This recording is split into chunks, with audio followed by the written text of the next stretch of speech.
Karena gimana dia mau bahagia kalau nyari kerjaan susah, kalau nggak kerja berarti nggak berpenghasilan. Kalau nggak berpenghasilan jadi dia nggak bisa belanja, kan nggak bahagia. Nggak bahagia. Iya. Tapi katanya ada yang mau nari, Bang. Nah, itu kalau kebahagiaannya dengan dihibur dengan sebuah tarian, bahagianya bahagia sesaat. Kalau ternyata ekstrakurikuler ini tidak terakomodir, tidak didukung dari soal tidak itu, didukung dari apa anggarannya, ya justru ini bakal menghambat saya kira. Karena kekhasan sekolah itu memang rata-rata kita perhatikan dari ekstrakurikuler. Kalau misalnya ini tidak didukung, kan kekhasan itu nggak ada. Benar. Gitu. Ini informasi yang bagus nih, Ganis. Nanti coba kita akan segera panggil dinas pendidikannya, apa kendalanya. Ada Cilegon Berwarna bersama Dede Rohana Putra. Astaga. Kenapa? Berarti sebelumnya Cilegon nggak berwarna? Sebelumnya hitam putih.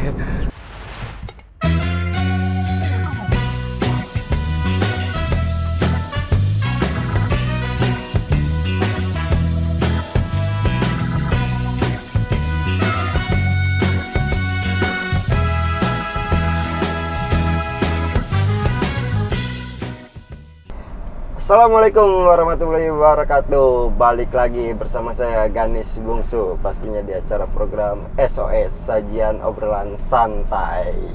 Nah teman-teman, seperti biasa saya kalau keliling-keliling kota nggak sendiri. Kali ini kita ditemani oleh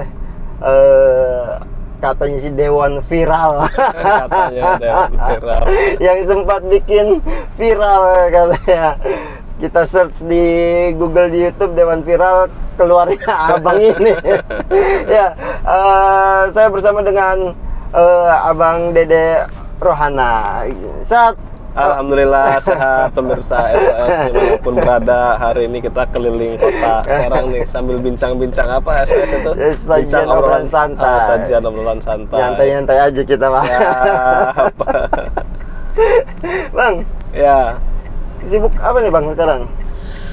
Kita baru selesai tahapan pemilu karena baru kemarin kan pengumuman caleg terpilihnya. Tapi di internal, di teman-teman DPRD juga lagi sibuk tahapan pilkada. Jadi sudah mulai sowan sana kemari ya, penjajakan, komunikasi, keliling-keliling ke masyarakat. Tapi kalau menjalankan tugas sebagai anggota DPRD ya terus kita jalankan. Kemarin berarti Abang nyalon lagi kepilih? Nyalon lagi terpilih, alhamdulillah suara terbanyak lagi seperti 5 tahun yang lalu di kota Cilegon ya, DPRD Provinsi Bantennya. Alhamdulillah. Kalau untuk ininya Bang, komisi di apa Bang? Sekarang saya masih menjabat sebagai sekretaris Komisi 5 DPRD Provinsi Banten. Ngebidangin apa aja tuh Bang? Kita pendidikan, kesehatan, penanggulangan bencana, pemuda olahraga, pemberdayaan perempuan, kesejahteraan masyarakat ya, dan lain-lain. Ada 9 mitra termasuk perpustakaan dan arsip daerah. Banyak ya Bang? Ada 9, lumayan banyak. Pengawasan ya Bang. Ya. Soal pendidikan berarti Bang? Ya, masuk pendidikan, masuk pendidikan, kesehatan, masuk pendidikan sama kesehatan tuh hajat hidup orang banyak. Anggarannya terbesar karena amanat undang-undang pendidikan itu minimal anggarannya 20% dari total belanja daerah. Minimal, sedangkan kesehatan juga amanat undang-undang itu minimal 10% dari total belanja daerah. Kemarin kita baru ini juga di Pendidikan Nasional Bang. Betul, baru saja Hardiknas kemarin. Kita mudah-mudahan dengan peringati Hardiknas ini kualitas pendidikan makin baik ya, dan perhatian pemerintah juga terhadap tenaga pendidik mudah-mudahan makin baik lagi. Nah itu dia Bang, mungkin kalau untuk soal pendidikan mau nggak mau harus ngikutin kan sekarang dari era ke era, dari zaman ke zaman ya Bang. Nah, itu ya mungkin harus digenjot Pak, ayo buat generasi kita biar lebih berpacu lagi, biar lebih pintar lagi. Cuman soal kesejahteraannya gimana Bang? Sebenarnya kalau sekolah negeri ya sudah cukup sejahtera. memang kalau untuk sekolah-sekolah swasta ini yang jauh dari kesejahteraan. Makanya yang kita perjuangkan adalah bagaimana pemerintah Provinsi Banten tuh hadir di sekolah swasta. Nah, kalau di sekolah negeri mau kepala sekolah itu tunjangannya saja udah 2 digit itu udah berapa dia dapat duit bulanan ya. Tapi di sekolah-sekolah swasta ada yang dapat honor cuma 250.000, 750.000, bahkan Pemprov cuma ngasih 15.000 ya per bulan. Tuh sangat-sangat jauh dari kata sejahtera. Nah kalau guru-guru yang apa perbantuan itu apa P3K segala macam itu diawasi juga apa seperti apa sih? Sama itu kan memang walaupun perekrutmennya dari pemerintah pusat, tapi kan dia nempel di tenaga pengajar di pemerintah Provinsi Banten ya, dan anggarannya juga nempel di anggaran APBD di Provinsi Banten. Kalau P3K sih bisa dikatakan cukup lah, karena total take home pay mereka juga sudah sebesar UMK ya, UMK kabupaten kota. Saya kira udah lumayan. Sekarang yang kita dorong adalah sekolah-sekolah swasta khususnya ya, yang memang masih jauh dari kata standar. Ini swastanya swasta yang bukan sekolah swasta yang bonafid ya. Kalau sekolah bonafid mungkin kesejahteraan cukup baik karena biayanya juga mahal. Tapi kalau yang menengah ke bawah ini sekolah-sekolah swasta yang paling banyak itu kan sekolah swasta yang menengah ke bawah, yang sarana prasarananya juga terbatas ya. Tentu kesejahteraannya juga memprihatinkan, kesejahteraan para gurunya ya. Iya. Berarti untuk di Banten sendiri sebenarnya udah merata belum sih? Belum. Kayaknya dari Tangerang sampai ke Paneglang, Lebak segala macem masih jauh. Khususnya tadi pemerataannya antara sekolah swasta sama sekolah negeri. Kan kita itu gratis sekolah itu bukan berbasis siswanya, tapi berbasisnya sekolahannya.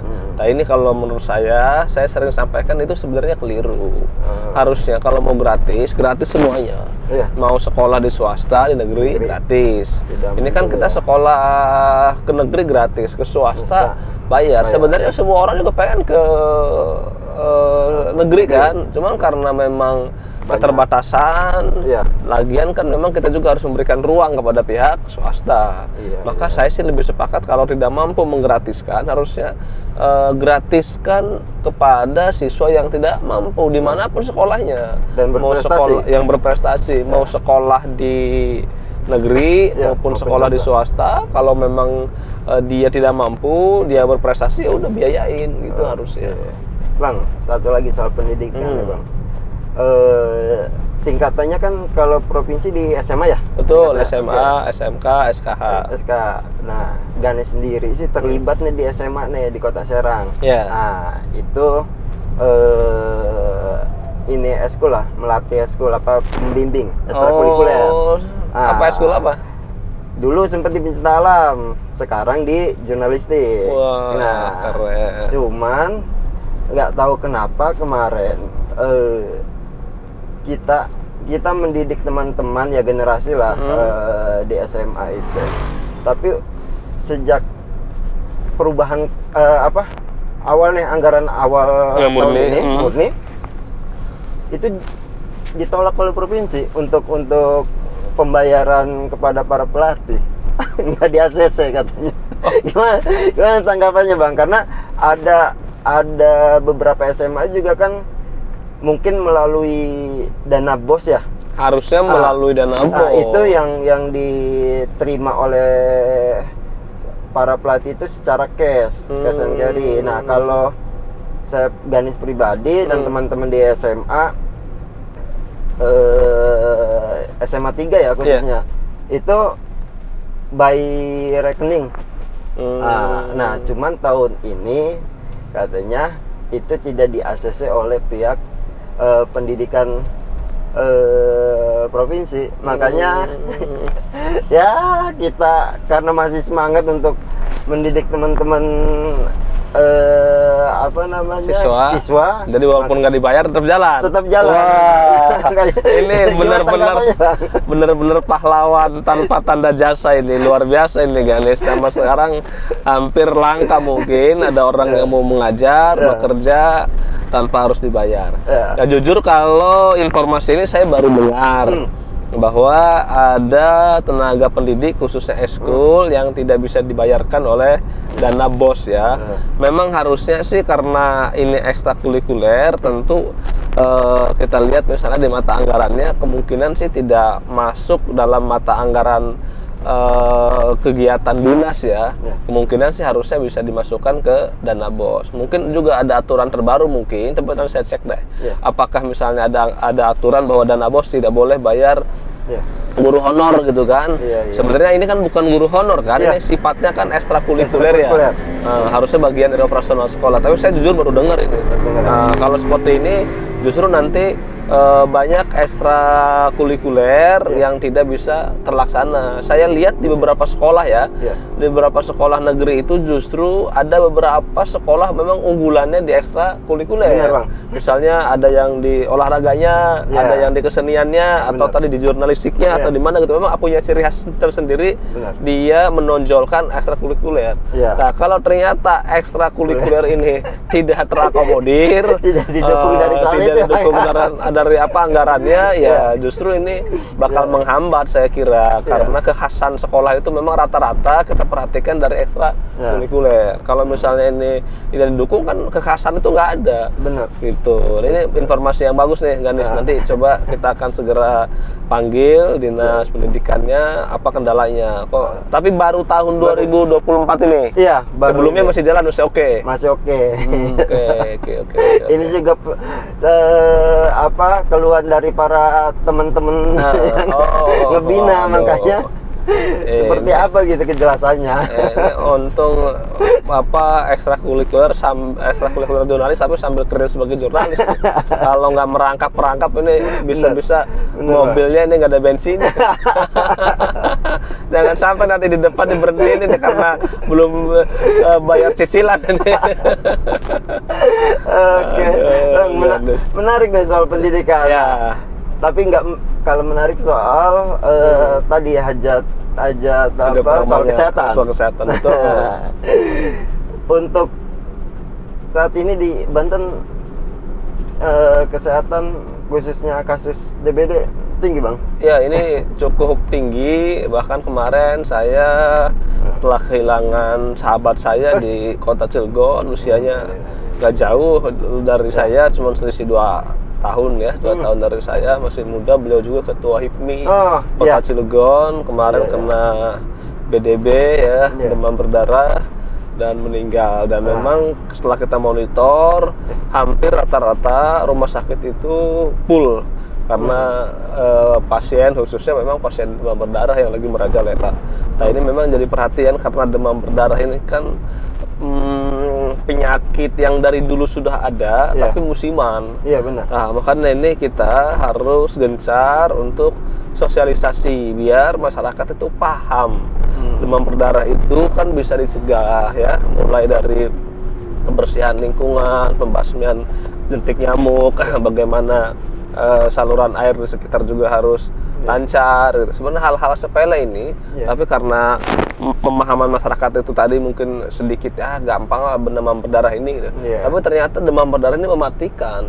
Kalau dia sudah kena demam berdarah, trombositnya turun, terlambat penanganan, nah ini berbahaya, nyawa bisa melayang. Jadi mau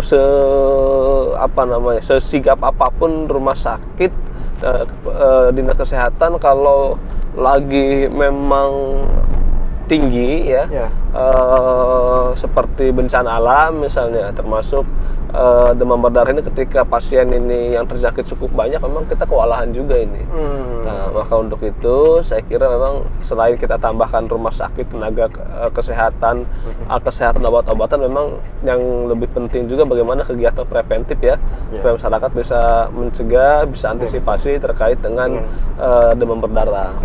Perlu kesadaran dari masyarakat juga ya Bang? Itu kesadaran, dan paling penting juga itu disadarkan oleh para media. Karena zaman hari ini orang itu baca media itu udah kayak makan snack.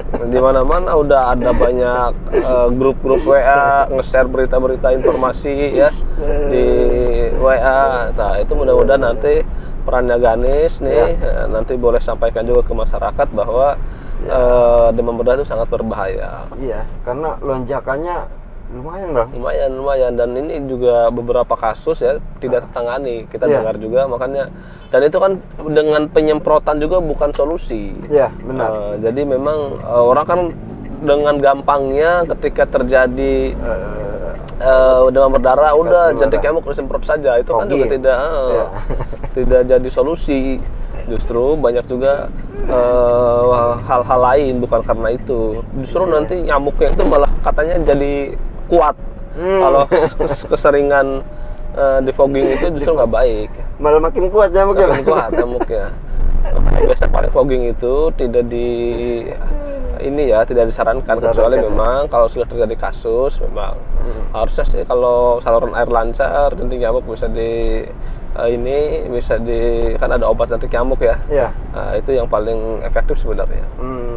Iya, karena di daerah Lebak aja per bulan kemarin ya itu udah 1.400 lebih ya kasus, dan yang meninggal kalau nggak salah 6 orang ya. Itu baru Kabupaten Lebak. Gitu. Gimana kita menghitung secara Banten kira-kira. Kalau gitu. Banten anggap aja Lebak itu 10%, berarti kita ada sekitar kali 9 kali lipat lagi tuh. Ada 10 kali lipat berarti kira-kira. Iya. Berarti tapi dari pihak Dinkes sendiri harusnya ngasih sosialisasi juga bang, turun nggak? Ya mungkin sosialisasi ini tadi dianggap misalnya tidak terlalu penting, sedangkan program-program yang lain misalnya ada mandatori ya, kayak misalnya stunting gitu, itu kan mandatori dari pemerintah pusat yang harus dilakukan dorongannya, baik melalui sosialisasi maupun kegiatan-kegiatan yang bersifat langsung ke masyarakat ya. Jadi sosialisasi ini memang agak kurang, kegiatan terhadap pencegahan demam berdarah memang dianggap agak kurang nih. Nah, mudah-mudahan ini menjadi pelajaran penting. Dengan adanya kejadian ini, kita memang butuh kegiatan-kegiatan konkret ya untuk penanggulangan atau pencegahan demam berdarah. Selain DBD bang, dari laporan-laporan yang tinggi lagi soal kasus apa? Kalau kesehatan sih pada hari ini memang banyak untuk di Banten ya. Memang kan beberapa pemerintah kabupaten kota sudah UHC-nya udah tinggi. Memang ada beberapa yang belum. Nah, ini mungkin beberapa daerah yang belum ini memang masih banyak mengeluhkan pelayanan kesehatan karena pemerintah kabupaten kotanya belum mengcover kesehatan masyarakatnya.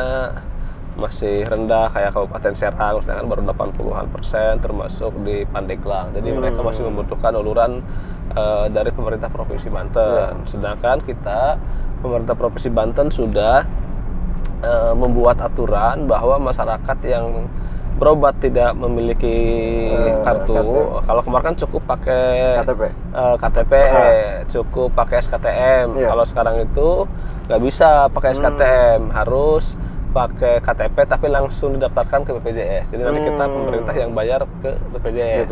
Kalau dulu kan pemerintah bayar ke rumah sakitnya, sekarang bayar ke BPJS-nya. Ada perubahan, dan ini menjadi sempat gaduh ya di tengah-tengah masyarakat. Banyak sekali yang mengadukan kepada kita, yang mengeluhkan kepada DPRD terkait dengan adanya perubahan sistem ini. Tapi kalau penyakit-penyakit yang lain sih atau kejadian-kejadian dalam hal kesehatan sih agak aman, terkendali lah ya pada posisi hari ini ya. Soal ketenaga kerjaan masuk juga? Ketenaga kerjaan memang ini menjadi salah satu faktor yang kebetulan ini kan bagian kita Komisi 5 ya. Komisi 5 ya. Ketenaga kerjaan ini memang jadi isu nasional juga ya. Soal upah segala macam. Selain upah, dan selain yang paling penting bukan upah sebenarnya. Pengangguran tertinggi. Pemerintah Provinsi Banten itu sekarang predikatnya itu juara 1 pengangguran tertinggi ya. Yang jadi problem. Yang jadi problem apalagi generasi muda, anak-anak yang baru lulus itu kan setiap tahun hampir 100.000, 110.000-an kalau tidak salah jumlahnya tiap tahun, sedangkan angka pengangguran ini cukup tinggi, lapangan pekerjaan sulit. Ini menjadi problem buat kita. Bagaimana kita bersama-sama, pemerintah maupun stakeholder, bisa membuka lapangan pekerjaan seluas-luasnya. Nah, ini juga menjadi salah satu indikator mungkin kenapa kebahagiaan masyarakat Banten itu rendah gitu ya. Karena gimana dia mau bahagia, kalau nyari kerjaan susah, kalau nggak kerja berarti nggak berpenghasilan. Kalau nggak berpenghasilan, jadi dia nggak bisa belanja, kan nggak bahagia. Nggak bahagia. Iya. Tapi katanya ada yang mau nari, Bang. Nah, itu kalau kebahagiaannya dengan dihibur dengan sebuah tarian, bahagianya bahagia sesaat. Ketika dia habis melihat ada yang nari, misalnya Pak PJ menari misalnya, setelah menari pulang ke rumah, toko bunyi, tutup pusing lagi. Karena ini salah satu indikator yang saya kira memang PR bersama ini, bagaimana kita menumbuhkan investasi, menumbuhkan industrialisasi, termasuk juga menumbuhkan wirausaha baru ya, supaya angka pengangguran bisa diturunkan, supaya lapangan pekerjaan bisa terbuka lebar, supaya kebahagiaan masyarakat bisa meningkat. Kalau sebenarnya kalau masyarakat itu pada bekerja, dia juga selain indeks kebahagiaannya juga membaik, tentu dari sisi kesehatan juga baik. Kenapa? Kalau orang yang bekerja kan punya BPJS, maka dia tidak perlu lagi dibantu oleh pemerintah karena sudah ditanggung oleh tempat dia kerja. Udah otomatis itu ya. Termasuk pendidikan. Maka di pendidikannya juga dia tidak lagi kategori orang miskin, tidak lagi kategori orang tidak mampu, karena misalnya dia bekerja. Karena ini kuncinya memang saling berkaitan, tapi kuncinya memang kalau orang sudah bekerja, minimal pendidikannya, kesehatannya, ya kebahagiaannya pasti membaik. Oke, Bang, takut mau minum? Ya, siap. Wah, ada minumnya. Siap. Biar jangan kehausan. Minum dulu, Bang. Takut apa, Bang? Ini sehat, ini ada mereknya, nggak apa-apa ini. Nggak apa-apa lah. Bismillahirrahmanirrahim.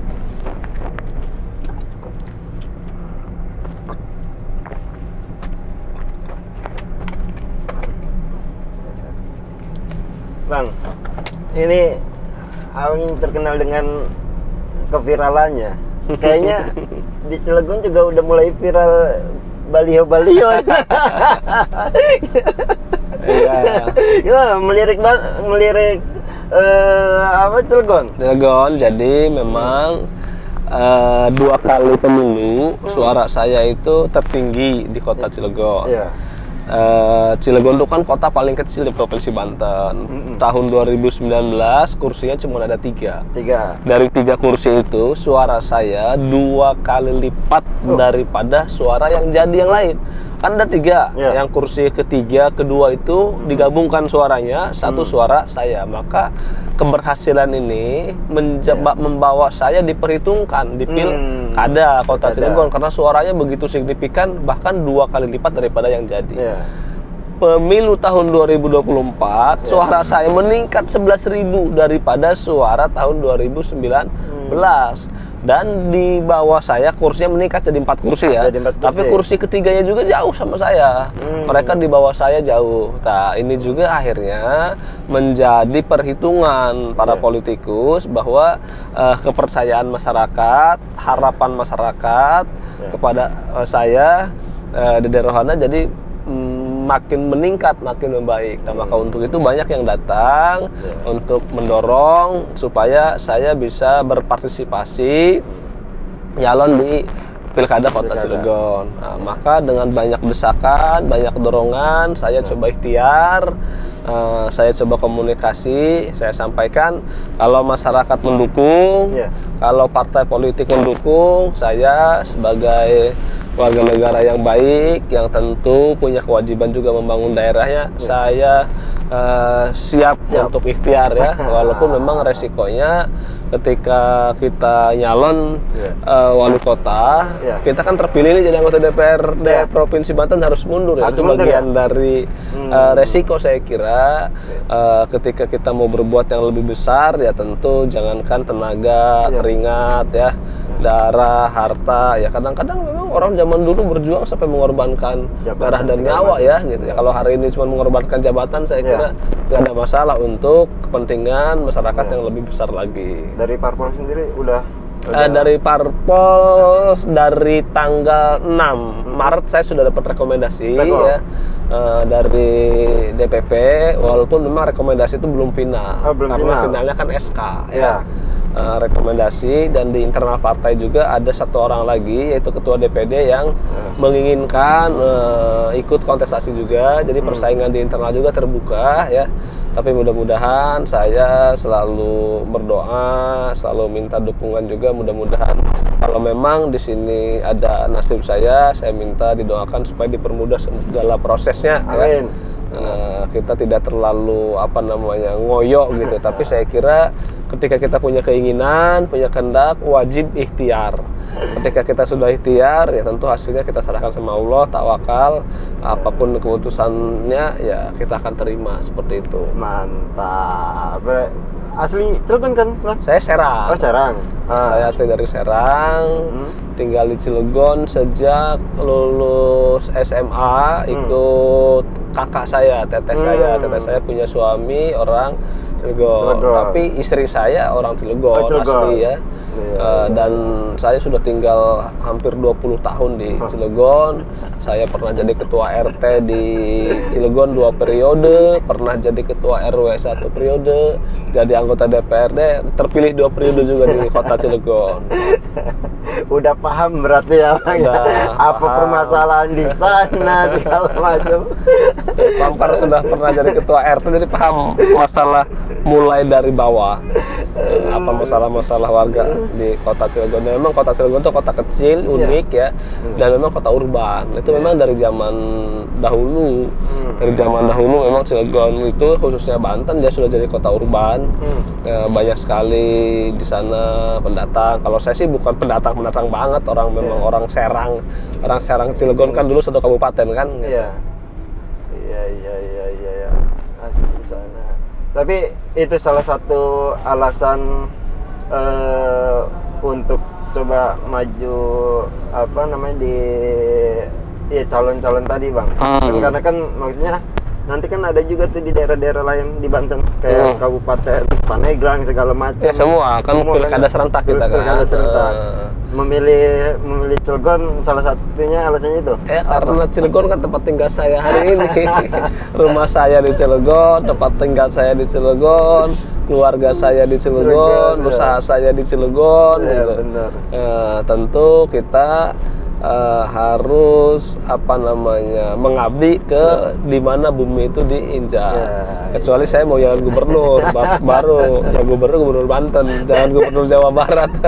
Kayaknya harus membuat viral yang lebih besar. Bang, untuk jargon sendiri Cilegon udah ada, Bang? Ada Cilegon berwarna bersama Dede Rohana Putra. Astaga. Kenapa? Berarti sebelumnya Cilegon nggak berwarna? Sebelumnya hitam putih. Sebelumnya kan berwarna itu berarti sebuah kemajuan, yang tadinya hitam putih menjadi berwarna. Berwarna itu juga sebuah indikator bahwa sebuah daerah itu maju. Yang tadinya misalnya masih hitam putih kan berarti kan tidak maju ya. Maka saya lihat memang hari ini Cilegon itu bahkan cenderung mundur ya dalam hal pembangunan infrastruktur. Kita mundur kira-kira ya posisi 10 tahun ke belakang gitu. Kondisi kita ini mundur ke 10 tahun yang lalu gitu. Karena infrastrukturnya sekarang tidak menjadi prioritas. Terus Cilegon juga kenapa harus berwarna? Karena zaman sekarang itu membangun kota itu harus kebersamaan. Harus kolaborasi, harus bersinergi. Nah, ini kita lihat kota Cilegon terlihat memang sangat jelas ya, tidak sinergi, bahkan pemimpinannya juga wakil wali kota ya cenderung diperlihatkan tidak kompak, tidak bersinergi. Bagaimana mau membangun masyarakat kalau pemimpinnya sendiri tidak kompak ya. Maka untuk itu membangun kota yang maju, yang berperadaban ya butuh peran serta dari berbagai pihak, dan Cilegon itu kan kota yang tadi terdiri dari berbagai daerah yang ada di situ. Bahkan hasil survei kita, riset kita memang sudah menjadi kota urban karena mayoritas sudah pendatang ya.